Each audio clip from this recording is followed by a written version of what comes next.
Thank you so much, Andrew. And it's a real pleasure for me to be back here. I actually expected to be here longer than I was, so I was a little sad to leave. Nevertheless, really happy to have a job when I finished my postdoc. So anyway, thank you for having me, and thanks to Emily and the group here at the Owens for inviting me. So I'm going to talk to you a little bit about probably my longest research project. It's a little bit from my PhD thesis and the extension of when I turned it into a book, which will be released with UBC Press probably by late 2020, I believe. What makes it really exciting for me when I'm doing a project is I always try to do what I'm working on. I always try to learn what I'm talking about, experience it as best I can in the 21st century, and just try to bring that type of insight or knowledge to my own work as I'm writing, and it's really brought a different level to my writing. So I'm going to just tell you a little bit about myself first, beyond what Andrew's mentioned. As I was a geographer before, and when I decided to do a PhD, I thought I was feeling a little creatively starved. I was looking at maps and visual culture, but I missed the making, and I've always been this confessed needle practitioner. Anything to do with fiber, I do it, and I just really had missed that part. So I thought if I'm going to spend 4 years on a PhD, I want to do something where I can actually be creative again and bring that to my work. So while I'm talking, feel free to have a look from here, but you can always come up afterwards and touch, and I'm going to pass around a few things that I made while I was doing my research for the book. So my book itself and my work focuses on quilts. So I looked at a variety of quilts. So when I was actually selecting a project to do, rather than go and find quilt makers or a place or a region from where a quilt was being made, I tried to on different styles of quilts. So I selected a group of different quilts. I selected 6 different styles, 6 or 7 actually. I think there's one that might be missing from there.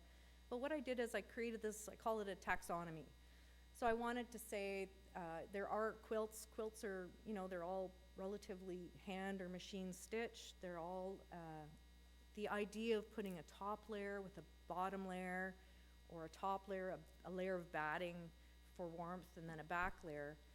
But essentially they all use the same type of mechanics. You're either making a top sheet and you're stitching through to the back so that it holds it together, and you have this opportunity to be creative.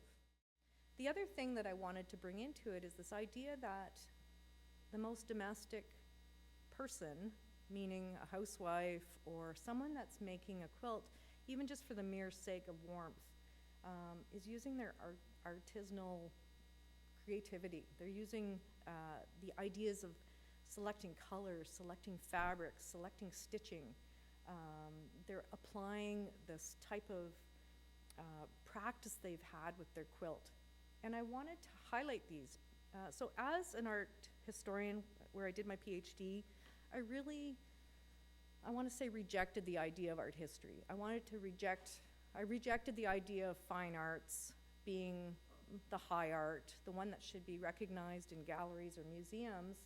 And I wanted to recognize the idea that even, the housewife making a crocheted dishcloth was using some form of artistry. There's a skill to running a needle. There's a skill to a crochet hook. There's a skill to using rug hooking. And these are and should be considered as equal as a paintbrush. I like to think actually probably harder than a paintbrush, but that may be up for debate.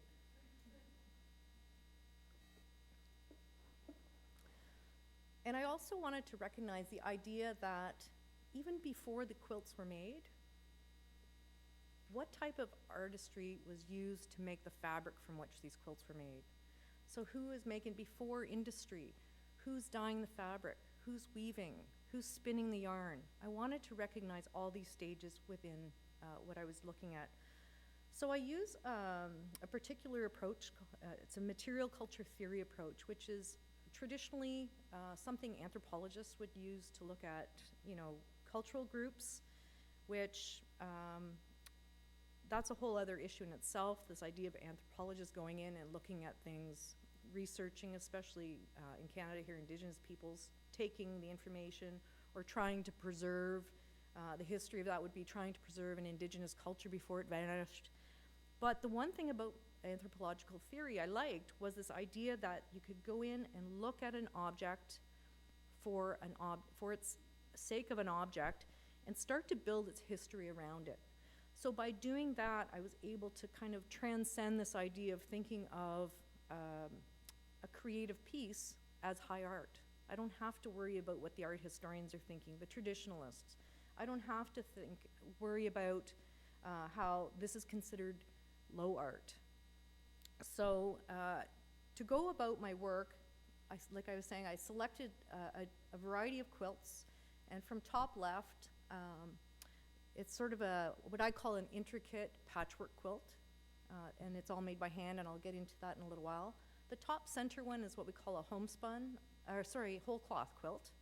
So it's a whole cloth, and it's just stitched white on white, and it's really meant to be for something like a wedding gift or a special occasion, and not used very often. The top right one is a little bit of an anomaly, but it was something I started to see was quite common amongst the Irish women that were coming to Canada during the early 19th century, but also it was something that they had brought over from Ireland. It's wool embroidered on linen. The bottom left is one, we typically call it a homespun quilt. And it essentially is from homespun wool, hand woven on like a home loom, and then it's pieces essentially cut from the cloth. And it's quite exceptional because even though that would be considered one of the most rugged examples, because it is, and I'll show more close-ups in a little while, but it's used from remnants of clothing that were salvaged from the early days. And you can see how valuable cloth was during a certain period of time, because some of the pieces on that quilt in particular are less than an inch by an inch. So you knew that fabric was really valuable to them. And there is this level of artistry that I'm going to highlight in a little while. Along come the 1880s, and the center and the bottom is what we call a crazy quilt, probably just for what it looks like. It was modeled after, they say, Chinese broken dishes. But it also has this whole other hidden stories behind it. It's made of scrap cloth. You often see silk, ribbons, velvet, heavy wools. Each block's got heavy embroidery in it, and it's a really, I think, symbolic of the very Victorian living room as well. If you think about the big gaudy textiles that used to hang at curtains, it would be suitable for something in a parlor, on a couch. And the last example is one on the bottom right, which is probably closest to my heart in the sense that this is the type of quilt making that I like to do. It's mostly applique, which means you are applying pieces of fabric onto a background. And it is a combination of really intricate patchwork and applique, and it has a story in it behind its textiles as well. So when I'm looking at these examples, there was no rhyme or reason to it. I randomly picked them from various museums across Canada, mostly in Eastern Canada, Ontario, New Brunswick, Nova Scotia, and excuse me, I picked them for their visual appeal. And I picked them even knowing that I may not ever know the maker's name. So part of what I'm invested in, or what I'm trying to find out when I'm looking at these pieces, is I want to know more about its maker. I want to try to recoup some of the history of its maker. Some that, these women that have made these have been overlooked because it's not considered high art. They've been overlooked because many of these women were either too busy working in the fields or working on their farms or raising kids, supporting the household economy. And they often did not keep a journal because some of them could not read or write. So there's just this busyness going on. And I think, they deserve this elevation into this world of, if you will, fine art or art. So this is kind of where my mindset was coming. So there's a few things that I like to look at when I am digging into a project. And like I say, I actually just randomly picked the quilts for what they look like. I know my book editor said, "How did you actually choose these?" I go, "Well, you won't believe me if I tell you. I just kind of basically closed my eyes, and there was a bit of a reason to it, but nothing too technical. But I said, behind every quilt there's a story. And behind every quilt there's this unique way of learning about women's histories and learning about not just their social lives, how they dealt with each other, the cultural lives, some of their backgrounds, what was happening in 19th century Canada, not only just for settler women, but for Indigenous women, and the relationships between settler and Indigenous women. The one on the top left, for example, is made by an Indigenous woman from Ganawagi, which is just outside of Montreal, a Ganyan-Gayaga woman. And she, we still don't know the actual maker of it, but we do know that it was acquired by the McCord Museum, and it was acquired from Mrs. Molson of Molson beer fame. Why don't we know about this woman? And even, unfortunately, even though we don't know her name, we can sort of build a bit of a history behind her to try to get to better understand what her life might have been like while she was making that quilt. What was the purpose of making the quilt? What was happening in her community? What were some of the things that she might have been experiencing around the time that it was made? And I want to bring this idea of context into each of these stories. So I'm looking at ideas, and I'm particularly interested in quilts that were made during the long 19th century, from the 1780s until about 1915, 1920, when you think about how the world is changing between the end of the 18th century, when you got, particularly in this area, you've got a transition from the planters coming in, then the loyalists. You've got a disruption to the Mi'kmaq community that's happening. You've got trade embargoes between Canada or Britain and the United States, and those are affecting sea travel. It's affecting shipping. You've got a rise of the privateer industry. Moving into the early 19th century, when you start to see some of the textile industry, the industrial development that's happened in Britain with the textile trade starting to arrive in the US, where they actually essentially smuggle in the machinery or the idea of the spinning jenny, which is a power spinning mechanism, into the United States, and start manufacturing cloth in the United States in the early 19th century, through to the development of industry, the expansion to the West. You've got the aggressive assimilation policies of the government, on and on. So all of these things, I want to think about how they are influencing the maker. How are these women who were making, in some cases, these bedding that was used for warmth, that they were trying to hurry up and get some of the bedding done before winter, at what point did the styles start to change? At what point did they really start making textiles for the purpose of being creative as an outlet of design? When could they start using cloth that was not necessarily remnants any longer? And not always was it about scarcity. So these are some of the elements that I like to think about these women were doing at the time.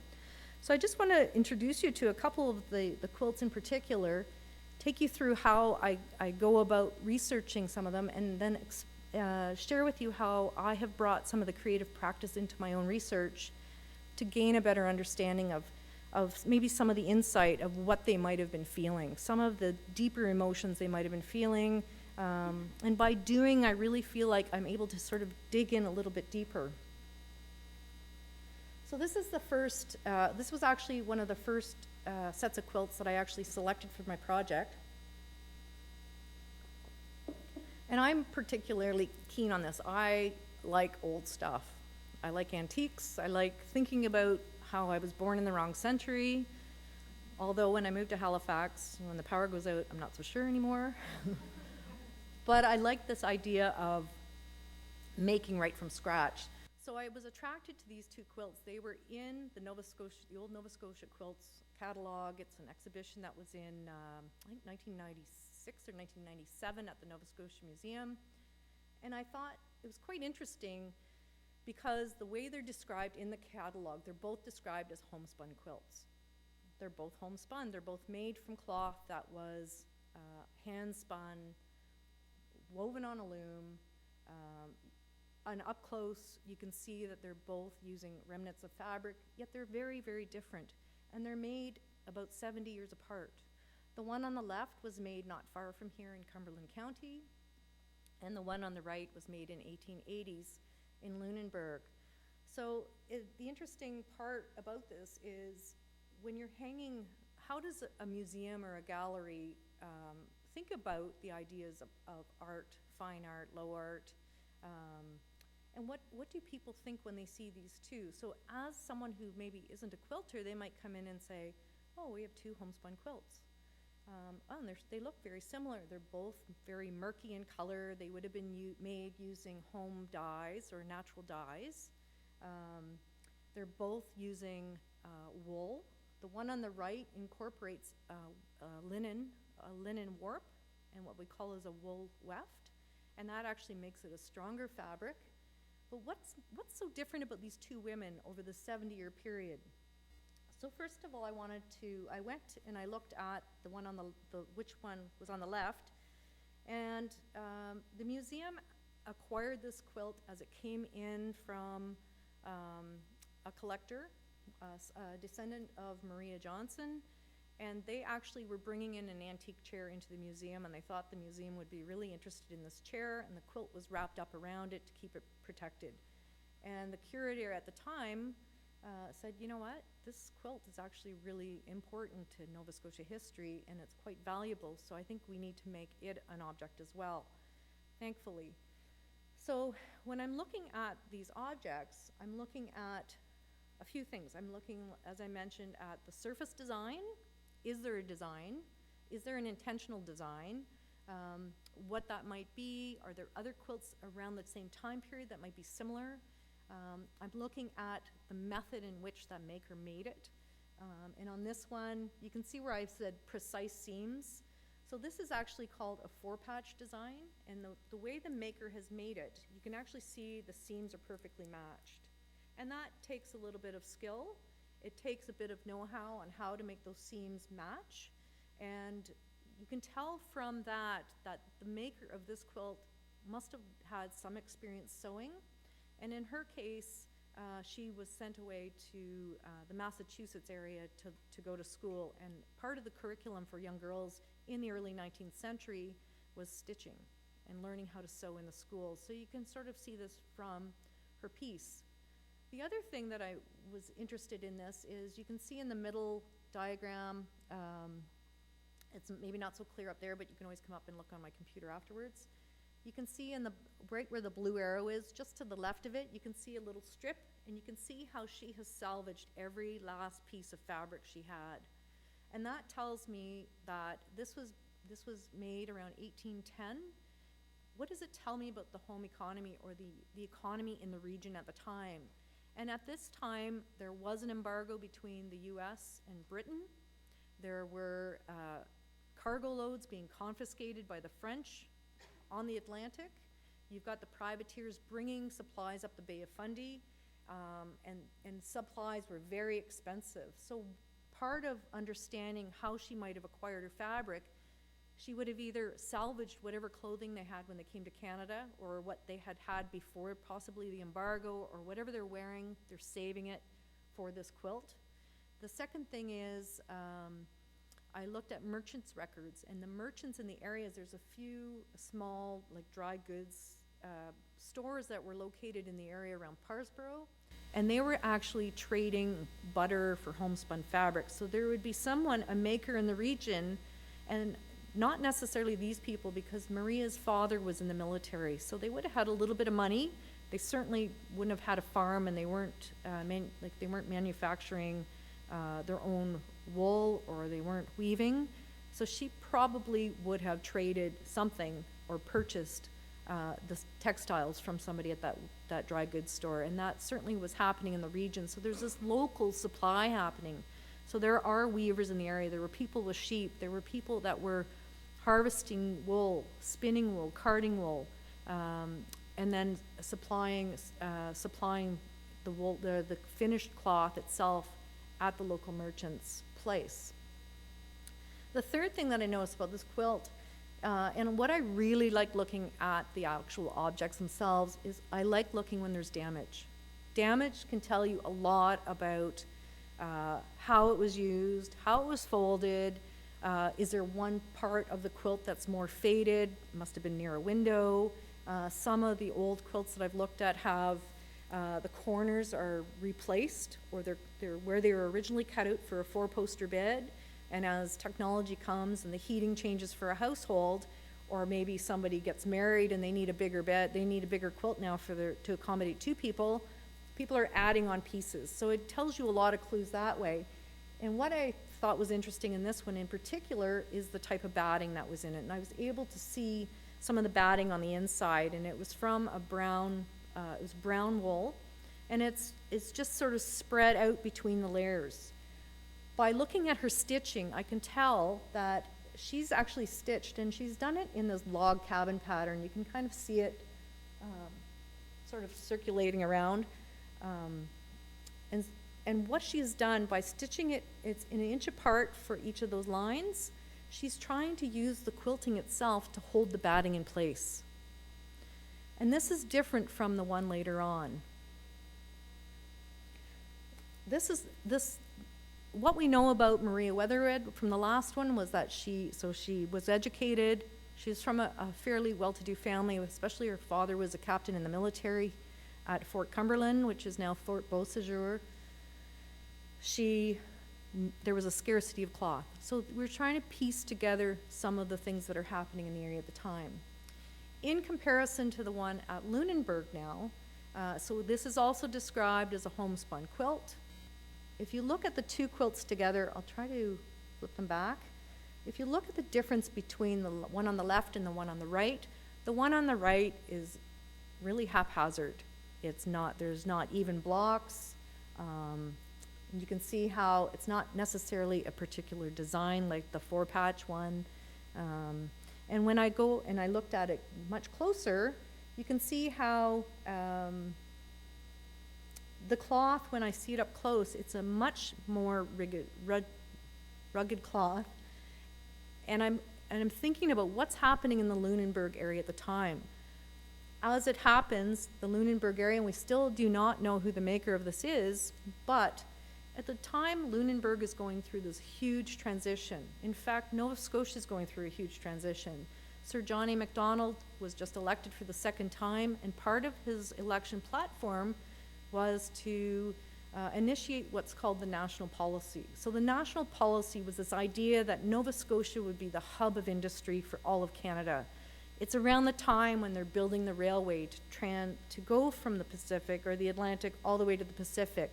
Sir John A.'s platform is this idea of still uniting the new provinces, bringing settlers into the West. There's still this fear that the U.S. is going to invade Canada and have us become part of their manifest destiny. So he's interested in making Nova Scotia the hub of industry, having factories. The first textile factory is actually, I think, built in Halifax in 1884, and there's one also in Yarmouth in 1882. And his idea is to have everything manufactured here and shipped west so that Nova Scotia profits from this. And this was part of the attraction of bringing Nova Scotia into the fold as well. Why is this quilt so different, though? At the same time this is happening, you've got a few things going on in the area. Locally, and I'm going to say globally or internationally. We are now coming off the Civil War. The Civil War had a profound effect, obviously, on the cotton industry.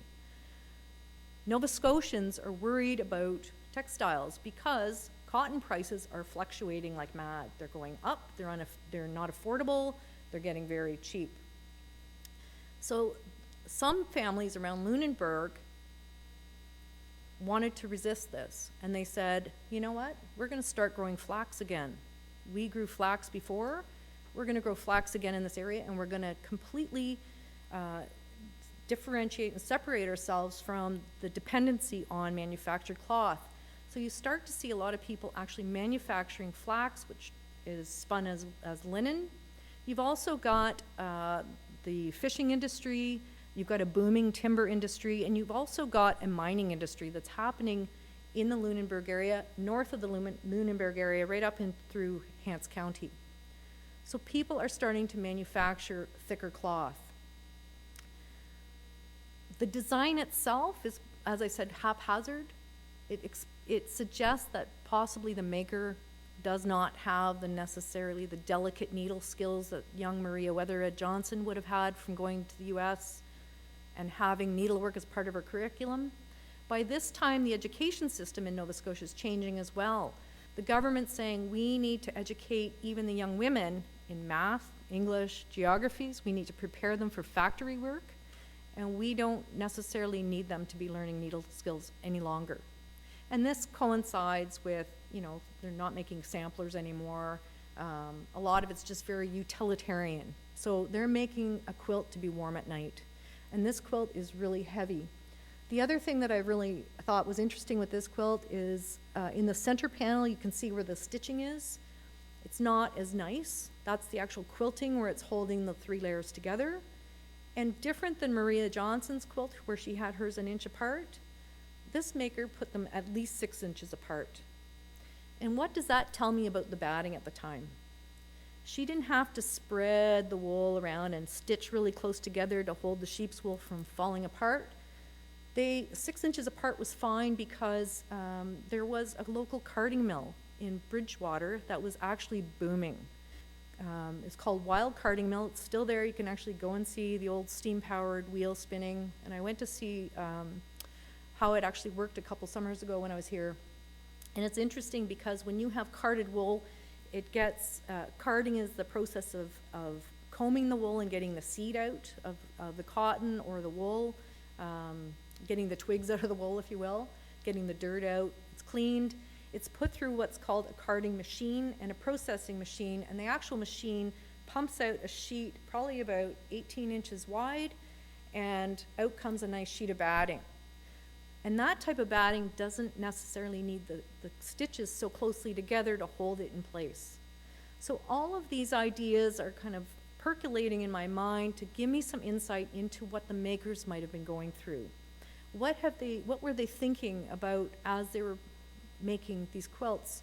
So while I was working on this chapter, I started working on the quilt that's on the left. It's on the table, and as you can see, it's still unfinished.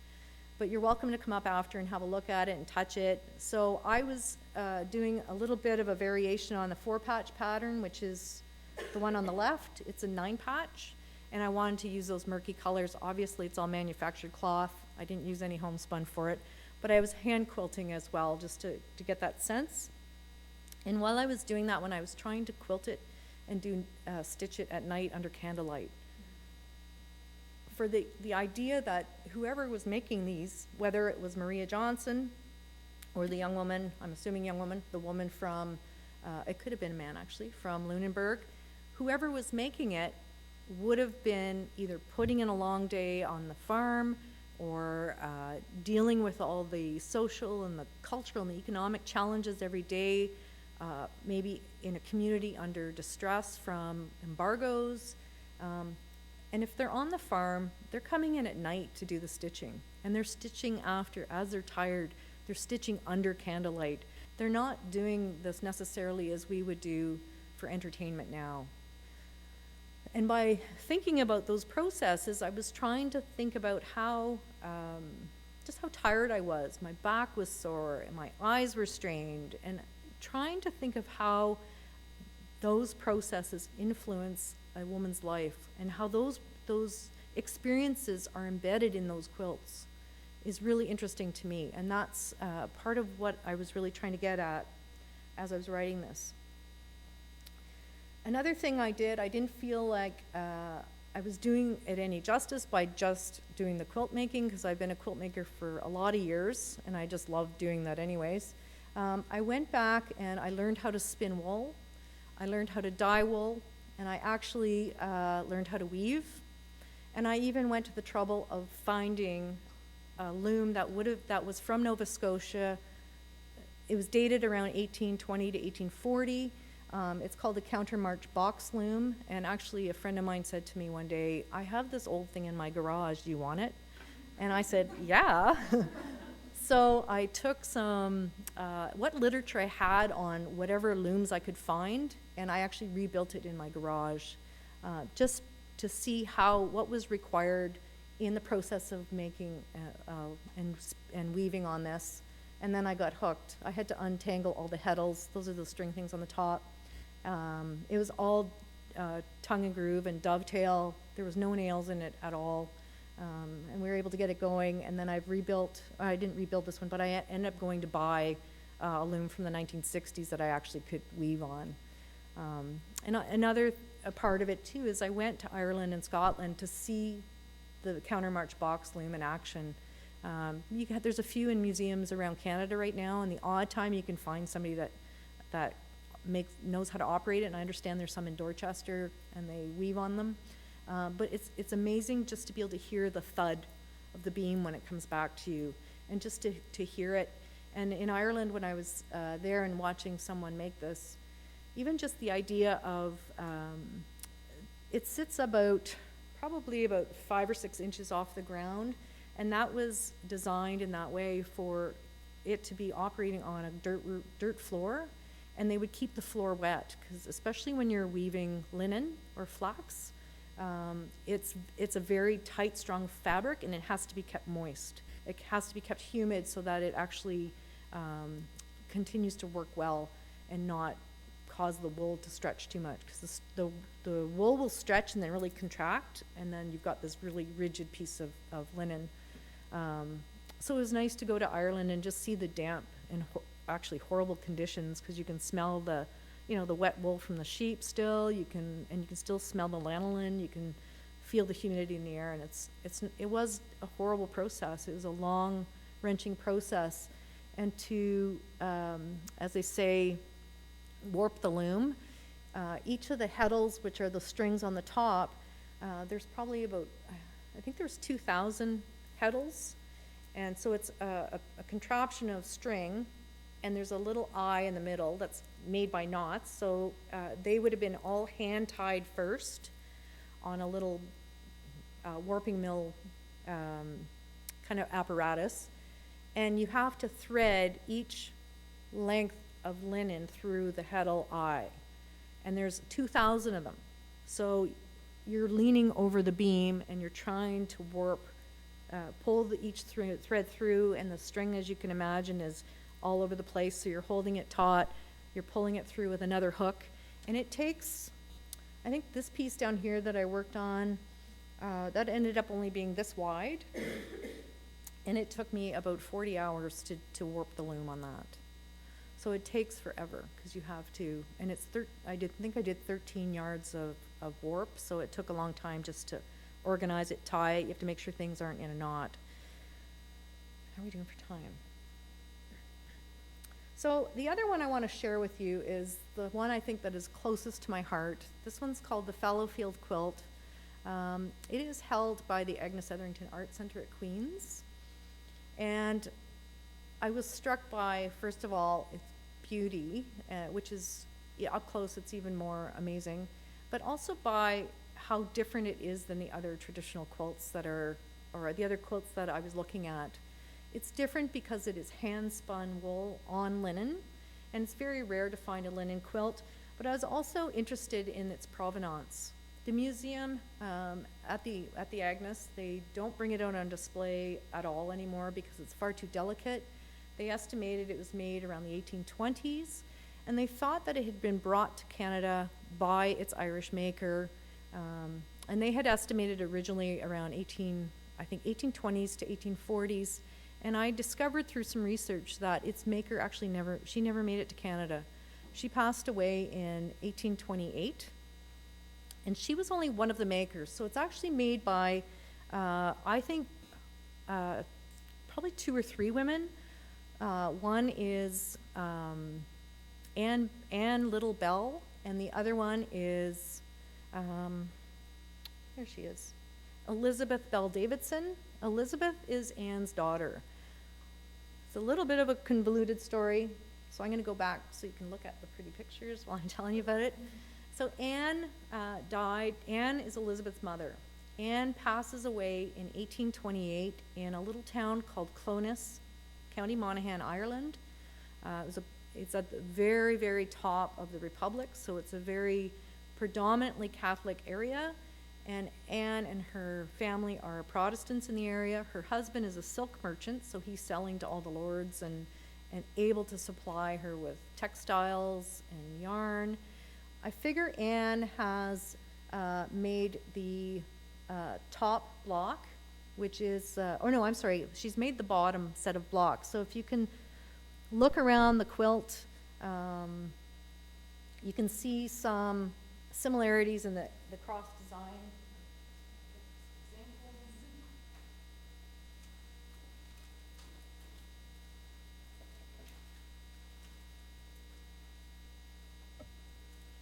Pass these around shortly. So Anne, I think, has made these blocks with the X. She's made, and what I think has happened is, so she dies in 1828. In 1837, or 1838, her husband and the 4 children immigrate to Canada. They arrive in Canada, they settle outside the Ottawa area, in what becomes actually Bell's Corners. And I think there was 23 small blocks like this that she had completed, and the center panel, which is what you see on the inside. Husband dies in 1847, and I believe the daughters, as they're preparing probably for his funeral or they're going through his belongings, discover the blocks. The summer of 1848, which is a few months after he dies, I believe that the 3 daughters actually rushed. They embroidered some more blocks, or they had been making the blocks perhaps to finish the quilt, and I think they hurried in time to finish the quilt in time for the youngest daughter's wedding that was happening in the spring of 1848. Why I think these things? I'll pass these around. So I think the ones with the X were the ones similar to the ones that were made by Anne Bell in Ireland. Compared to the ones with, you can see it's a little bit more of an intricate design on the top one. It's a little bit more stylistic. These, I think, were made by the daughters in the Ottawa region. So I'll just pass these around. You'll notice these are cotton on cotton. These are actually the ones I've made. So you can see there's a little difference. A close look at the linen itself is really what clued me into why I think they were made over a 20-year period. The blocks that, these X ones that were made by Anne, the back linen fabric is this really coarse looking weave. You can see that the linen itself has been woven by a hand loom, and it's been spun by hand. The linen's been spun by hand because you can see sort of little nobules. It's very uneven in its spinning process. Where the ones on top, you can see that there's a bit of a more manufactured detail in them. The linen itself within the weave has a very even strands. What happens between 1820s and the 1840s, around I think it's in the early 1830s, I think 1834-ish, the wet spinning process is invented so that when they're having a power spinning, so you've got steam is now happening in Europe, the spinning process is being facilitated by some wetness to help the linen not, to make it easier to work with. And you can see how the fabric from the top one has become, it looks much more even, a lot more, it has a manufactured look to it. So this is where I think the difference happens within these 2 forms of making. The other clue that I looked at and why I think it was made in time for the youngest daughter's wedding in the spring is the amount of detail and time it takes to make one of these blocks, and I'm going to come to that in a moment. it takes forever. It takes a long time to embroider these. And for the detail and the attention that they put to the blocks is very different than the quilting that was actually applied to the quilt itself. A close-up of the quilt, and you're welcome to come up and look at my computer after. You can see these women were piecing the blocks. It's a little bit haphazard. The quilting itself is a mess. They're big, big stitches. They've skipped a few spots. It tells me they were doing it in a hurry. The other thing that I looked at was the fabric itself. They have gone to the care of having linen on this quilt. If you notice that, if you look at all the smaller blocks around the center medallion, you'll notice that there's a few blocks that are empty. And that's not because the embroidery has actually been removed. What I think has happened is they've decided that, oh my gosh, we might need to make this quilt a bit bigger for the matrimonial bed. We need to fill in some blocks, and we are either running out of time, and some of the blocks, when you look up close, they're actually using cotton diaper rather than linen. And if you're not familiar with cotton diaper it's literally what it is diaper. It's where the name comes from. It's a super absorbent cotton. It's made with a weave, a special weave that absorbs water. So it was used in cleaning, it's used in diapers or, babies' covers. And several pieces around the outside are used with cotton diaper. So if I'm looking at the year that this was finished, 1847, what's happening in Canada at the time and Ireland, where they're getting their Irish linen from? We're right at the height of the Irish famine. There is no linen coming from Ireland at all. The linen supply is absolutely zero, and a few suppliers in the Ottawa region were able to even acquire any linen. So these women, I think, were filling in the pieces with cotton diaper and trying to get this quilt finished for the wedding. Before I actually started thinking about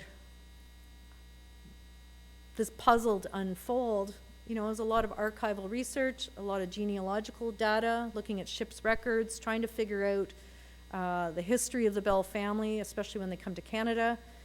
I decided that I should make one of these quilts as well, simply because it's too delicate to be shown the original. I've decided to do cotton on cotton rather than wool on linen, but I can start to see now how each block, the smaller blocks, you can probably get done. You can get that done in an evening or two if you really commit yourself to it. The center panel, which I'm almost finished, it's taken a couple of years of sort of spotty embroidery, but the idea of the design that she would have put into it, and as a merchant's wife, a silk merchant's wife, Anne Bell likely would have drawn her own design on the background fabric. In the area where they lived in Clones at the time, you've got a couple different things happening with embroidery and linen. You've got a super trade going on with handmade goods. You've got Carrick-Macross lace, you've got Clones lace, you've got a variety of different laces being made in the region. You've got a lot of weavers happening in the Ulster area, which is just north of where Clones is located.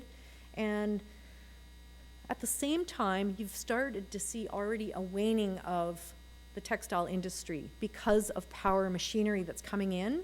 So a lot of these textile makers and lace makers are actually running, they're being laid off, they're not working. And I see that someone like Anne Bell, who would have been probably rising middle class, her husband's a silk merchant, they lived in quite a nice house in the area. So she was never really a practitioner for the purposes of making a living, but she's seeing all this fabric being made around her, all these needle arts being made around her. And there's a series of quilts similar to this with this really interesting folk-like embroidery on it that are being made by middle-class women. So she's seeing these designs. The other thing that I think is happening in the area is around the 1820s, before Anne dies in Ireland, there's this percolating excitement over wildflowers. You've got women, what they're flowering, they call it flowering linen. This is what women do. They sat around and did needlework. You've also got in the area this new interest in wildlife where they've got, there's a botanist coming in from Dublin, and he's well publicized in the newspapers at the time. This is the first time in the 1820s where they're trying to record flowers and flora, not for the purpose of medicine. So there's this interest in floral life. And there's also, at the same time, this interest in wax and pressed flowers by these Georgian women. So all of these things are kind of influencing possibly the design that she's making. But to understand the process itself in its making, the other thing I was thinking about, besides Anne, the mom, I wanted to think what those girls might have been feeling while they were making the rest of the blocks and preparing the quilt, possibly in time for the youngest daughter's wedding in the spring. So as I'm thinking about what they would have been doing, trying to make up these blocks to match their mothers or be inspired by their mothers, they're not silk merchants. They're not related to silk merchants any longer. They are in the midst of this famine period. They have access to yarn, but by looking into the census records of the Bell family, they are sheep farmers, so they're probably spinning their own wool, they're dyeing their own wool, and they're doing this whole process so that they can finish this project. So when I was spinning for this project, does anybody spin on a big wheel here? One person? So as I was learning the process of spinning, as you're spinning, it's a very rhythmic process. It's almost very soothing. So there's this whole idea of now they're being comforted. They've just lost their dad, they don't have their mother, and the youngest daughter's getting married. So there's this sense of comfort. The same that goes for embroidery. You have this rhythm happening with your threads. You have the comfort from the tactility of the textiles. And I know I find great comfort in my fibres and textiles. You also get a comfort from the quilting itself. Even though their quilting is a little bit haphazard looking, there's still this rhythm that happens when you're rocking back and forth. And there's scientific evidence that suggests that once you have, and I think too the process of quilting itself is a very mathematical thing, very much like the wheel. The wheel, it's almost mathematical because you're drawing the string through and you're trying not to, you're trying to keep things even. So it's a very mathematical process.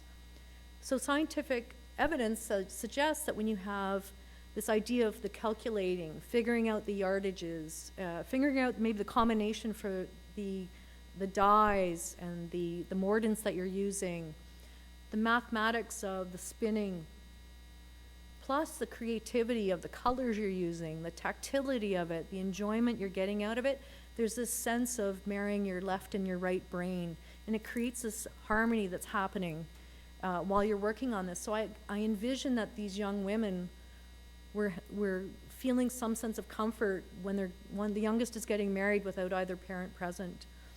So I think that's where I like to see some of the practice that comes into it. So it's not that I'm trying to infuse my ideas necessarily on the people, but I'm trying to get a sense, even the body, the movement of the bodies, the feeling, the smell, all of these ideas of what could they have been going through at the time. How are we doing for time? Okay. So I think I probably should wrap it up there and leave some time for questions. I won't tease you with this one. It's a really good story, though. Okay, I'll leave it up if anybody wants to ask. So anyways, thank you so much for allowing me to share my work and my processes. So feel free to come on up. There's a few examples here. So the one I said on the left is very similar to, it's a 9-patch. All of my projects are unfinished, by the way. The middle one is the center panel from the Fallowfield quilt that I'm still working on, and I said it's cotton on cotton.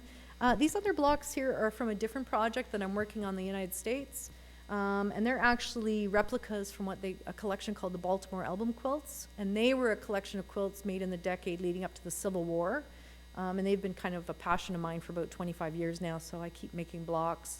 And I'm actually working on that as well. So anyways, feel free to ask questions, and thank you so much for listening.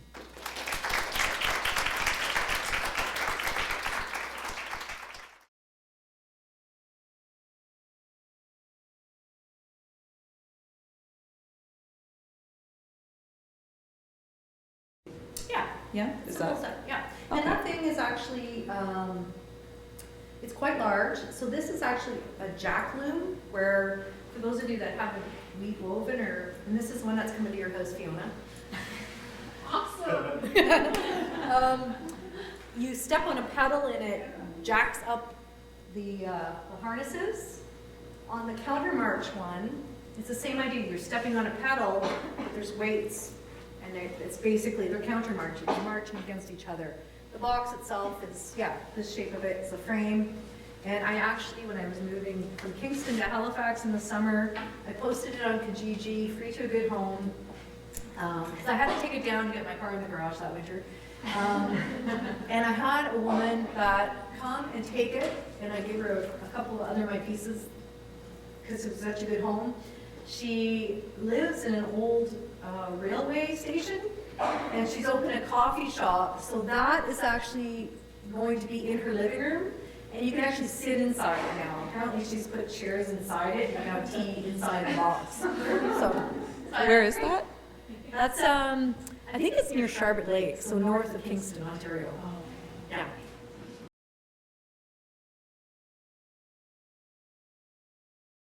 Yeah, I think all of it, like, there were, there's always the church groups you hear about. I have a group that meets at my house once a month. I won't tell you where I live for people knocking at the door. There's all kinds of things. Like when I was talking a little bit, I was here last year when I started the stitching circle. It's the same thing. Even in an Indigenous community, women would sit around and quilt together. And the Indigenous, go back to the beginning here. So this quilt that's up on the left is really interesting to me. It was made by the Gunyan Jayaka woman. So what interests me about Indigenous quilt making, and that's the thing that I think, there's two things that most interest me there. One is that we often don't think, and it's not very common to see an Indigenous quilt from the 19th century. Either because, and there are in museums, we haven't had time to identify them, or they were sold and we never kept track of its maker. And the other really neat phenomenon is that Indigenous communities keep their quilts. They're doing the beadwork, they're doing the bandolier bags, they're doing the Victorian bags that they're selling.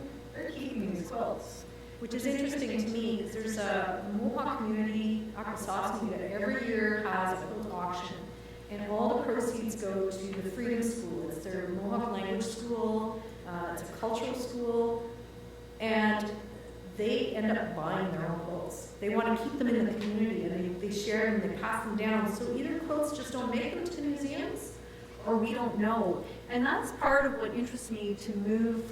I'm doing a little bit more work with Indigenous quilts because I think that they deserve some recognition in the museums. We might not ever know the makers, but we need to know that these quilts are going on. So the one that's up there is part of this project. I wrote about it. It's actually coming out in the Journal of Canadian Art History, I think, in the next month. I've written about another quilt. So there's in the Indian Agents Report in 1883, which is interesting, from Ganawagi.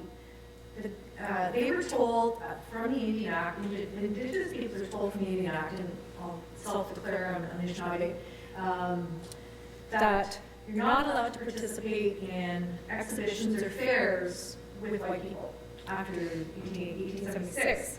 1883, the mayor of Montreal and some of the elites, they are put in charge of a committee, and they open up an exhibition on Ganawagi, right on the reserve community, only to be participated by Indigenous people. So they've got people from Akwesasne, Oka, which is my own community, and Ganawagi. They're displaying all their stuff. So at this exhibition, there are, quill work, there's beadwork, there's lacrosse sticks being made, snowshoes, the Ganawagi Royals, which are the famous lacrosse team. They are doing, they're playing against the Oka team, and they're, as a display, another big thing at the time were Indigenous peoples would dress up in like mostly plain costumes, like big headdress, and perform. So there's performance pieces happening, and in 2 days, over 4,000 people come to the fair. So the Indian agent writes his report, and the Indian agent was, didn't just stay on one reserve. They would go around to various reserves. The Indian agent writes how there's this exquisite, elaborately stitched silk patchwork quilt, and it wins first prize. And the woman that wins the ribbon for that has also got some beadwork that she's done, and also family beadwork that she gets presented with her ribbon. That's all we know about this patchwork quilt. The patchwork quilt's nowhere to be found. We know the name of the maker, so I start thinking, maybe I should be writing about something that doesn't exist. I don't just need a material object, because how many of these pieces are missing and that artist has never been recognized? So I start looking at it, and to make my long story short, I look into what's been happening in the community. So yes, they're making these things.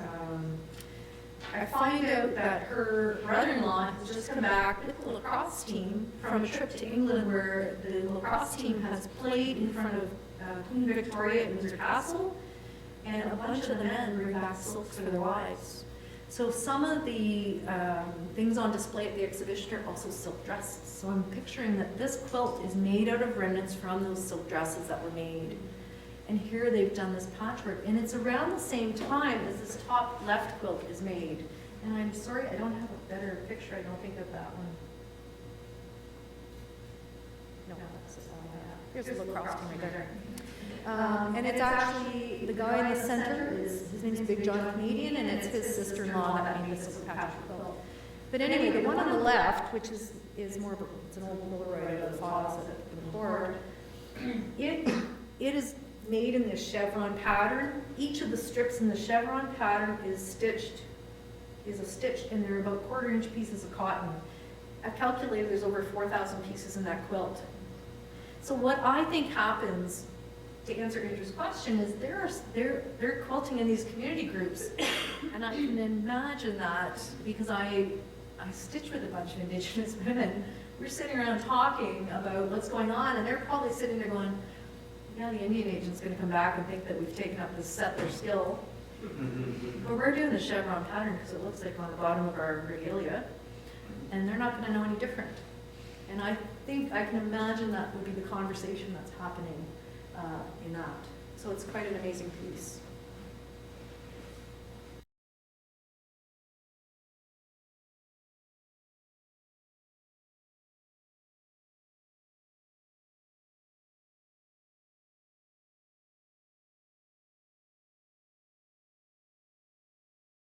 And it's funny that you asked, because I just wrote a chapter for a book on critical craft and critical heritage that's coming out in 2020.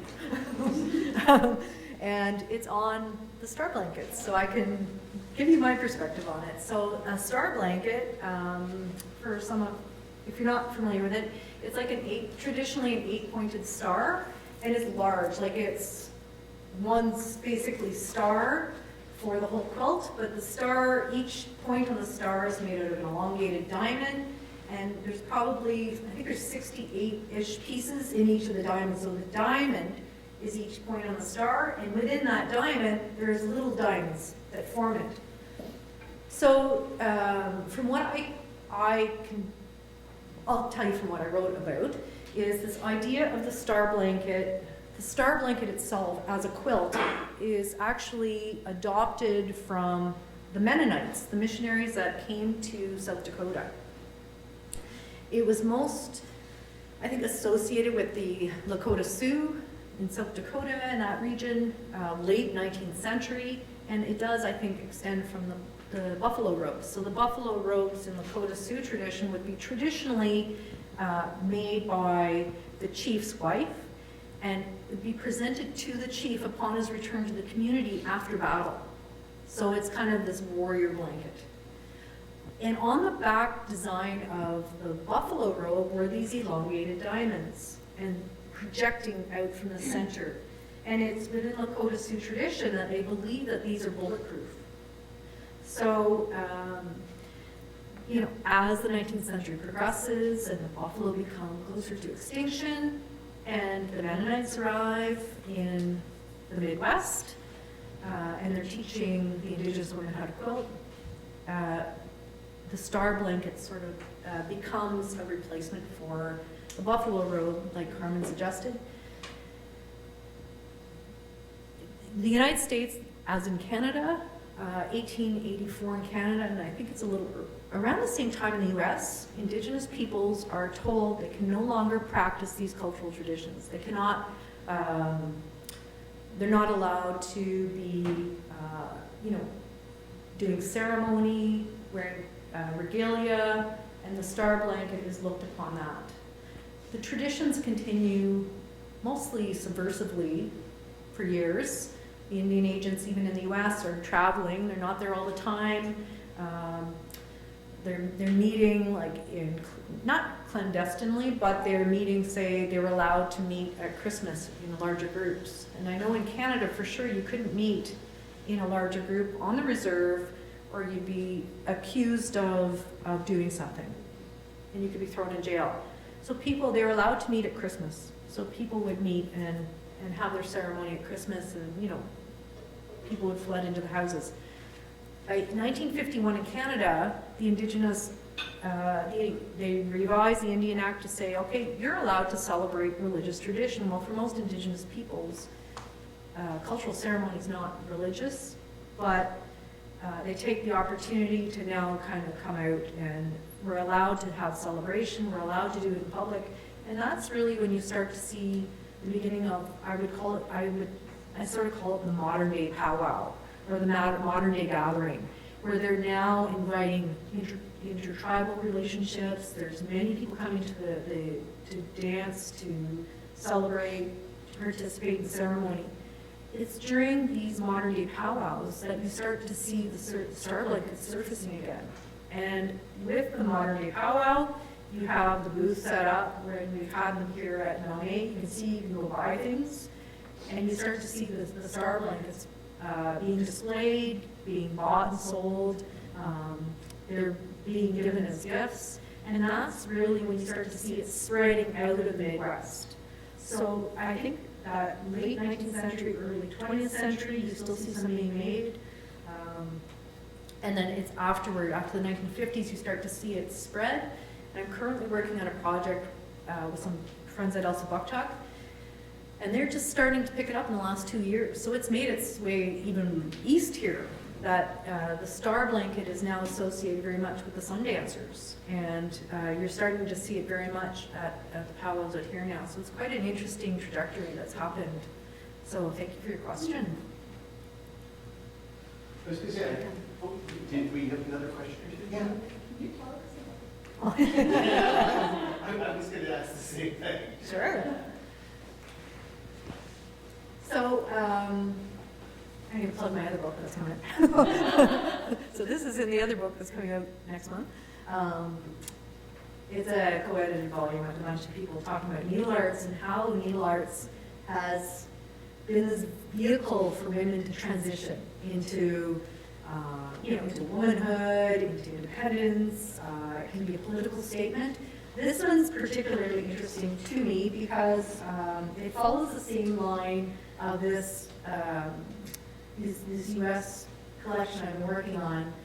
So I like it for a variety of reasons. I like it because it's appliqué. I like it because it's red and green, and that's got a story to it itself. And I liked it for its name. So this is the only Wigs de Feet that exists in Canada. It was made in 1860, as you can see. And the woman that made it is Jessie Campbell McPherson. So Jessie Campbell makes this, she's actually considered a spinster. She's in her 30s. I think she's 36 before she marries, which is unheard of for the 19th century. So Jessie makes this quilt. It's on display at the Huntington Fair in Quebec, so in Eastern Townships. Her family is quite interesting to me. They're Scottish, Highland, she's a descendant of Highlanders. By the time she's 36, which is 1866, she gets married to a gentleman named Andrew McPherson. Andrew McPherson travels all the way from close to Peterborough, Ontario. It's 600 kilometers to the Eastern Townships to get her and to bring her back to his farm near Lindsay. So there's a few things that I'll tell you about the story without going on to midnight here.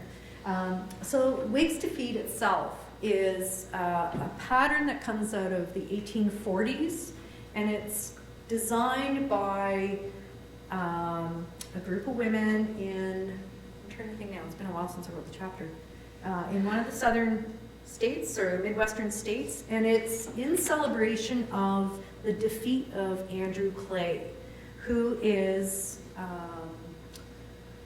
he's running for president, and he is for states' rights. So he is not on either side of the abolitionist movement. So 1860s, we're talking Civil War period. He is letting them, he's telling the states, if you vote me in, then you can choose if you want slavery or not. So he gets defeated. The quilt's made in celebration of his defeat. The green, I call it the coxcomb, is one of the symbols of the party, the Whig Party. But the name interests me that Jessie Campbell up in Quebec in 1860 is making this design.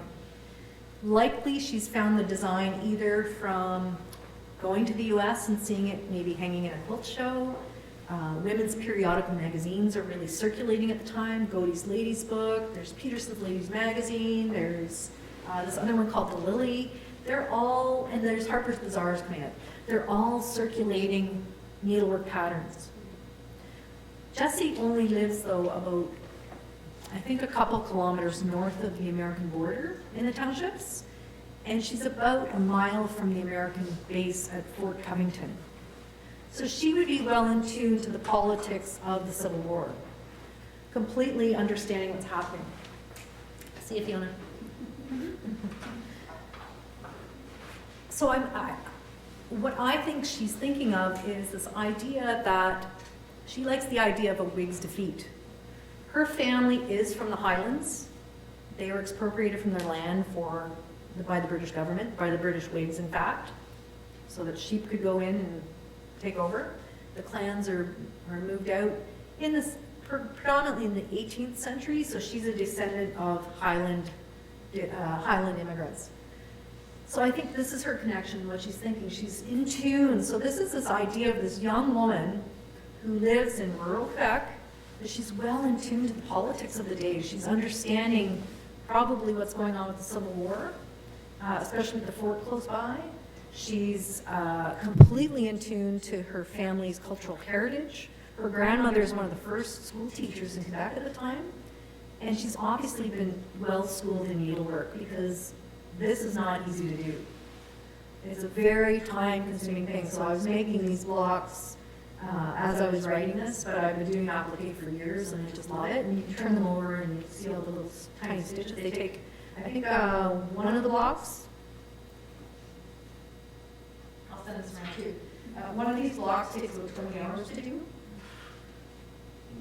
So anyways, that's what I think with Jessie's story. And part of what I think is interesting is when Andrew McPherson comes and marries her in 1866. Well, Andrew McPherson is not a spring chicken.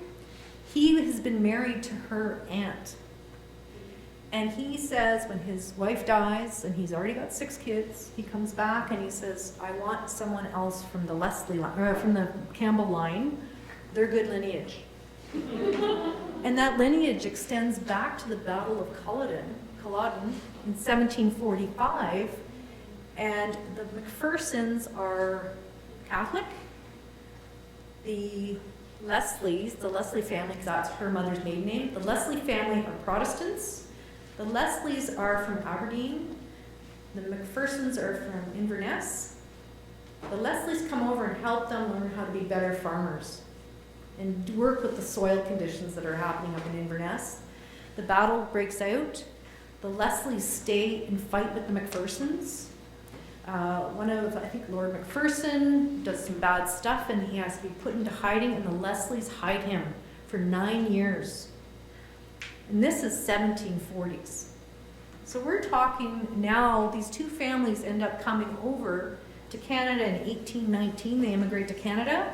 And this is by 1866. This guy's wanting to keep the lineage going between these two families. And you've got Protestants and Catholics back then. It's, unheard of. So essentially, when I'm talking about how this needlework has been used to transform her life and to have her identity emerge from the fibres. I think of this spinster who's in her 30s. She's been stuck being a nanny for her cousins in Glengarry County, Ontario. She's, obviously they think she's hopeless. She's never going to get married. And this old guy comes along who's her aunt's husband, marries her, but when she moves to Peterborough with him, Peterborough, in the area where they are, it's called Victoria County. It's this predominantly Scottish community. The Scottish that are in the area become landowners, and they are required as land grant recipients to fight for the British Army. So in the time that Andrew McPherson first gets his land grant in 1829, until 1866 when he marries her, and the year before Confederation, he's called into service 3 times. I think one's the Oregon boundary dispute, the Civil War, and I think it's the rebellions in 37 and 38. They're called into action. And I almost feel like this quilt is a transformation. It's gone from this spinsterhood. She's making her beautiful wedding quilt in hopes of maybe someday getting married. It would have probably taken at least 2 years to make this. The fabric she bought would have been specifically for this quilt because it's very even. It's not like this patchwork quilt with all these remnants. The Victorian braid, which you see on the bottom, which is the border around it, was very stylish at the time, and you would have had to have money to buy that because that was actually manufactured. So she's making this stylish quilt, and then she's moving out there. She becomes a mother to his 6 children. They have 6 more, I believe, or 7 more. And it almost becomes, I think this wig's defeat becomes an emblem of the Scottish community that's arose out of this community in Peterborough, especially, and I think it's ironic that here they're expropriated from the Highlands, and now they're in Canada fighting for the British, the same government that had them expropriated. So it has all of these other meanings to it and other symbols and understandings beneath the surface of the quilt. The other thing I think is interesting too is this red and green. It becomes a real trend around between the 1860s and the 1880s, and it becomes popular in all kinds of styles. And it's inspired by the adoption from Indian palampours, which are very much red and green and golds, these bold colors. But also in 1856, I believe, in Scotland, they uncovered the secret to turkey red dyes. And this idea of manufactured rich dye takes off, and everybody's making these red and green quilts at the time. So if you can think about her life and her story that comes out of this, and every quilt is like that. There's just so many rich stories to uncover from all these quilts. But anyway, that's my long story. I'm sticking to it. It's a good story. So yeah, I'm really glad you're here. So I'd also send the invitation for people who'd like to come up and maybe continue the conversation and see a bit more. But let's give Lisa a big round of applause. Thank you.